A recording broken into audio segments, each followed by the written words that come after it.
Olá, pessoal! O tema para nossa aula de hoje é o filo dos artrópodes. Então, nesta aula, a gente vai ver as características gerais deste grupo, deste filo, e nós vamos ver as classes dos insetos e dos aracnídeos. Quais são os animais que fazem parte dessas classes e as suas características. Então, eu dividi o filo dos artrópodes em aula parte 1 e parte 2. O filo dos artrópodes é o mais numeroso do reino animal. Significa que é o filo que tem maior quantidade de espécies dentro do reino animal. Apresenta cerca de 1,5 milhão de espécies e todas essas espécies compõem aproximadamente 80% de todas as espécies de animais conhecidos. É muita coisa. Então, os 20% vão englobar os outros filos dentro do reino animal. Os artrópodes, eles estão presentes em qualquer lugar. Então, você encontra artrópode em qualquer clima, em qualquer habitat. Então, tem artrópode terrestre, tem artrópode aquático, tem artrópode de clima úmido, de clima seco. Em todos os lugares você vai encontrar artrópodes. A maior parte desses animais é de vida livre, mas também existem algumas espécies que são parasitas e podem até ser transmissores de algumas doenças. Os artrópodes, eles tiveram uma conquista no ambiente, então eles dominaram todos esses ambientes. O que fez com que eles tivessem esse domínio? Essas características que eu coloquei aqui. Então, eles têm o corpo e o membro segmentados. Então, tem patas articuladas. O termo artrópode significa pata articulada. Isso facilita o movimento e ajuda o animal a chegar a distâncias maiores. Esses animais também apresentam exoesqueleto, que é um esqueleto por fora do corpo. Então, esse exoesqueleto, ele protege o animal, evitando a desidratação. Além disso, protege contra os predadores também. Então, evita a perda de água. Então, esse animal, ele pode andar longos caminhos sem que ele desidrate. Apresenta também órgãos sensoriais que são importantes para proteção e fuga de predadores.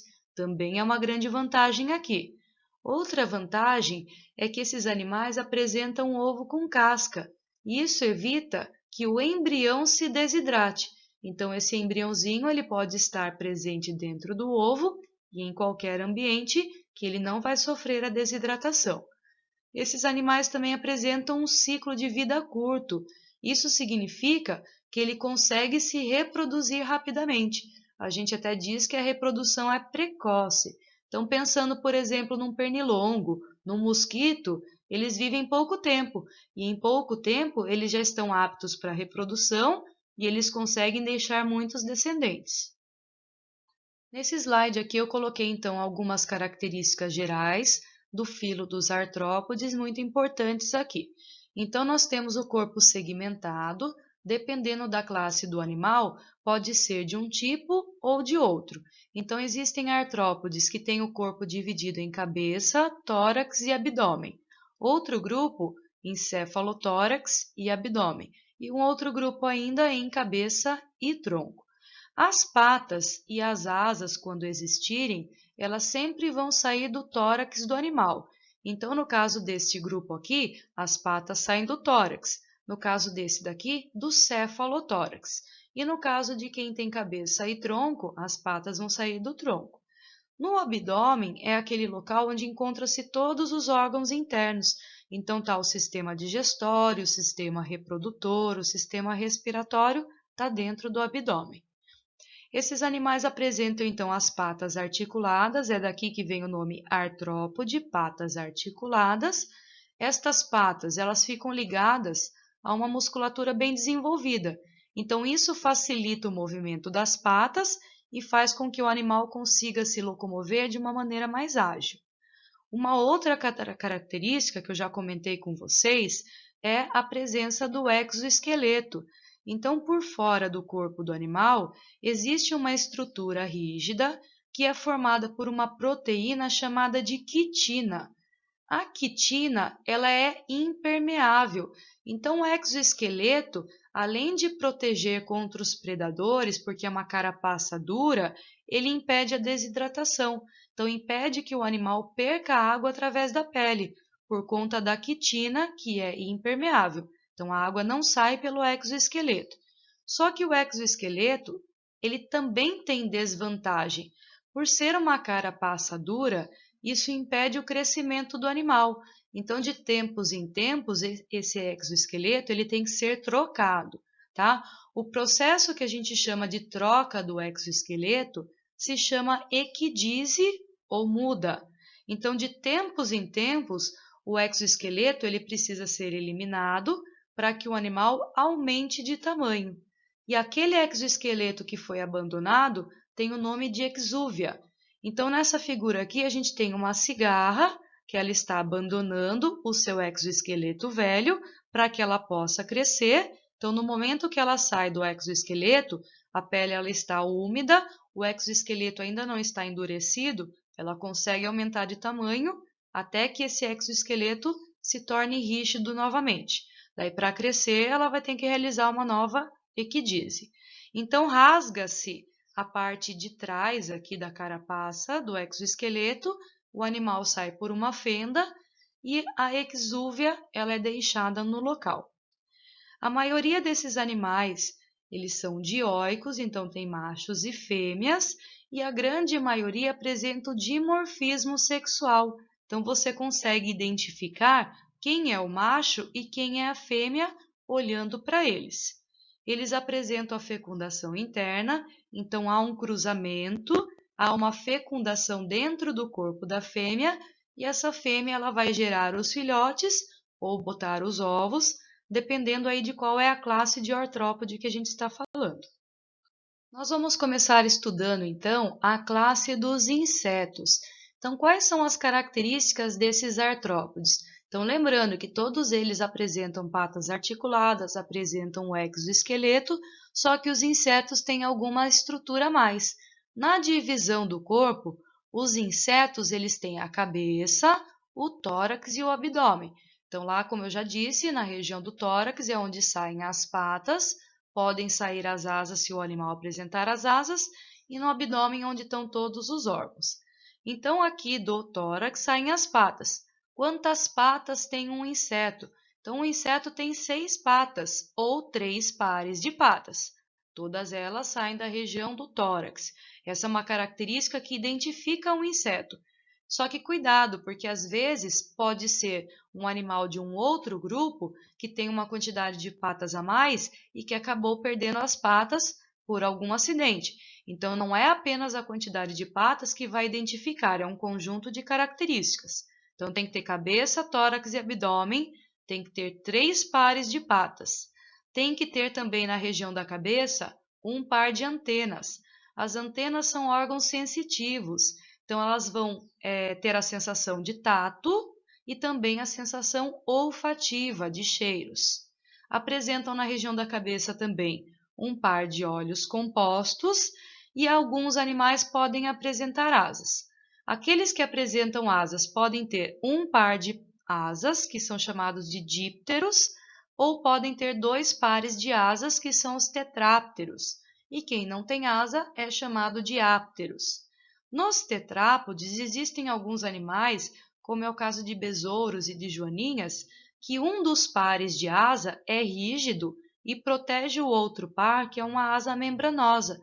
Este par de asa não serve para o voo, serve apenas para proteger as asinhas membranosas. Esses animais também apresentam aparelhos bucais na região da cabeça. Pode ser um aparelho lambedor, um aparelho picador ou um aparelho mastigador, porém todos eles são sugadores. Então é um sugador lambedor, sugador picador e o sugador mastigador. A respiração ela é feita por traqueias. Então, ao longo do corpo do animal existem alguns orifícios que a gente chama de traqueia e o gás oxigênio entra por esses orifícios e o gás carbônico também sai por esses orifícios.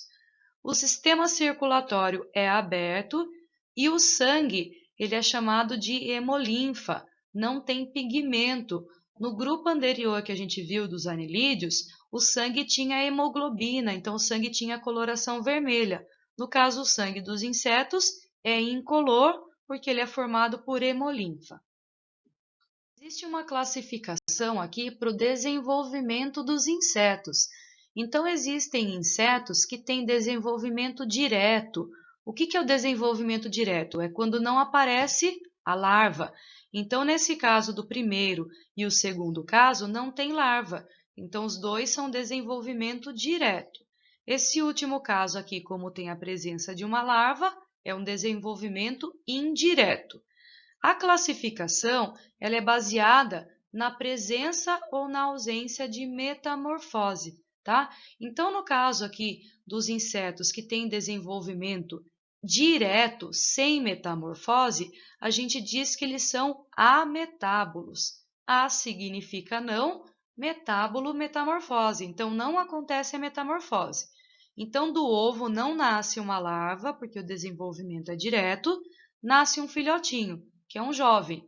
Esse jovem ele tem aparência igualzinha do adulto, porém ele tem um tamanho menor, então ele vai crescendo até se transformar em um adulto.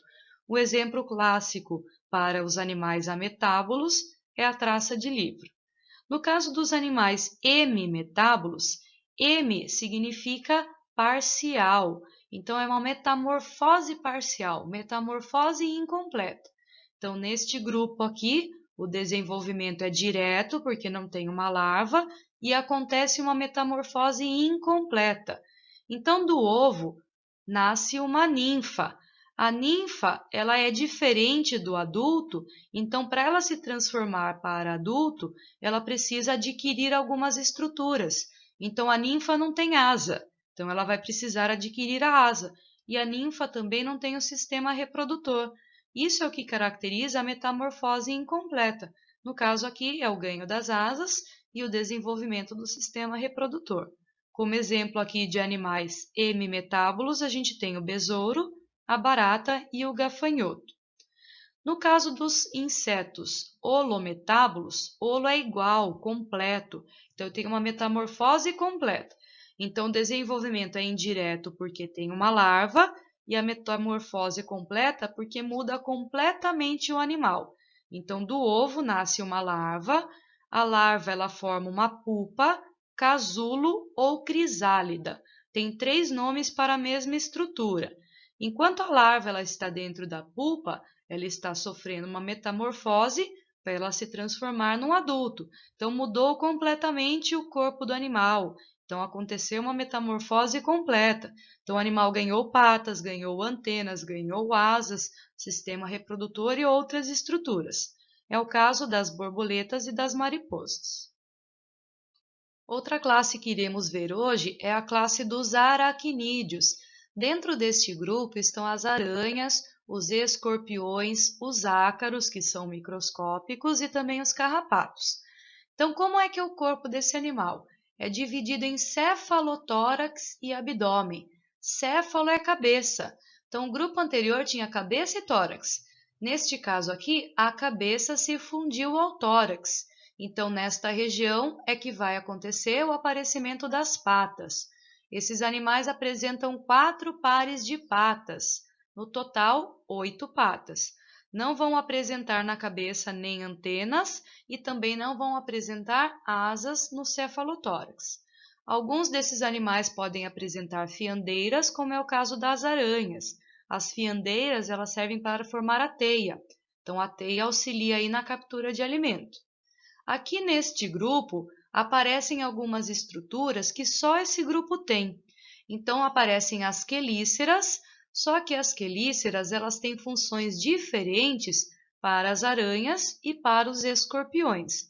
A quelícera para aranha serve para inocular o veneno, então a quelícera está associada à glândula de veneno. No caso dos escorpiões, a quelícera não está associada à glândula de veneno, então serve apenas para manipular o alimento. No caso do escorpião, a glândula de veneno ela está associada ao aguilhão, que é uma estrutura localizada lá na ponta da cauda. Então, no aguilhão é que está a glândula de veneno. Então, é o aguilhão que vai inocular ou injetar o veneno. O pedipalpo está presente nas aranhas e nos escorpiões, só que com funções diferentes. No caso das aranhas, o pedipalpo ele parece um par de patas a mais. Então a aranha ela consegue tatear o ambiente com aquela estrutura e no caso da aranha macho é o local onde encontra-se a vesícula espermática, onde estão localizados os espermatozoides. No caso dos escorpiões, o pedipalpo é o que forma a pinça, então tem função de segurar as presas durante a alimentação. Esse grupo aqui apresenta a respiração filotraqueal, então também existem alguns orifícios no corpo do animal por onde entra o gás oxigênio e sai o gás carbônico. Uma coisa interessante que aparece aqui, mas é no caso das aranhas, é a digestão extracorpórea, fora do corpo do animal.